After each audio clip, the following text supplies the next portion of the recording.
بسم اللہ الرحمن الرحیم۔ اللہم صلی علی سیدنا محمد وعلی آلہ واصحابہ وبارک وسلم علیہ۔ السلام علیکم ورحمۃ اللہ وبرکاتہ۔ کنجوسی کا انجام کس قدر برا ہوتا ہے۔ ایک شخص کافی مالدار تھا، لیکن وہ اس قدر کنجوس تھا کہ وہ نہ ہی اپنے اوپر خرچ کرتا تھا اور نہ ہی اپنے بال بچوں پر، یہاں تک کہ مال جمع کرنے کی ہوس نے اسے اپنا قیدی بنا لیا تھا اور روپیہ پیسہ اس کی قید میں پھنس کر رہ گیا تھا، جس کی رہائی کی کوئی صورت نہ تھی۔ اس شخص کا بیٹا ہمیشہ اس فکر میں رہتا تھا کہ کسی طرح اسے یہ معلوم ہو جائے کہ اس کا باپ دولت کس جگہ جمع کرتا ہے، اور وہ اپنی اس مسلسل کوشش میں ایک دن کامیاب ہو گیا۔ اس نے کنجوس کے خزانے کا سراغ لگا لیا، اور جب اس کا باپ باہر گیا ہوا تھا تو سارا کا سارا سونا اور چاندی نکال کر اس جگہ پتھر رکھ دیے۔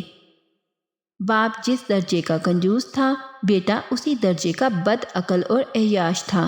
بیٹے کے ہاتھ مال آیا تو اس نے راگ رنگ کی محفلیں آراستہ کیں اور یہ مفت کا مال بہت بے رحمی کے ساتھ خرچ کرنے لگا۔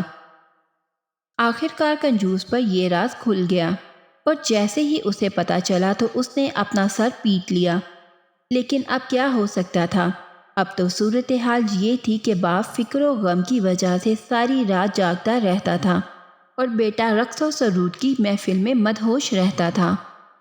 تمام مال ضائع ہونے سے پہلے اگر وہ کنجوس یہ بات سمجھ لیتا تو اسے یقیناً فائدہ پہنچ سکتا تھا کہ مال تو اس لیے ہوتا ہے کہ انسان اپنے بال بچوں کی جائز ضرورتوں اور بھلائی کے کاموں میں خرچ کرے۔ کنجوس کی مثال خزانے کے سام کی سی ہوتی ہے کہ نہ وہ اس سے خود کسی طرح کا فائدہ اٹھا سکتا ہے اور نہ ہی دوسروں کو فائدہ اٹھانے دیتا ہے۔ وہ کوڑی کوڑی جوڑتا ہے اور پھر ایک دن بھرا خزانہ دوسروں کے لیے چھوڑ جاتا ہے۔ شیخ سعدی شرازی رحمۃ اللہ علیہ نے اس حکایت میں بخیلی کی مذمت کی ہے کہ ایسے لوگوں کو ان کے اس انجام کی طرف توجہ دلائی ہے جس سے وہ لازمی طور پر دوچار ہوتے ہیں۔ ایک دن موت کا فرشتہ اچانک نمودار ہوتا ہے اور انہیں ان کے مال و متاع سے جدا کر کے قبر کے گڑھے میں پھینک دیتا ہے، اور اس وقت وہ مال و دولت اس کے کسی کام کا نہیں ہوتا۔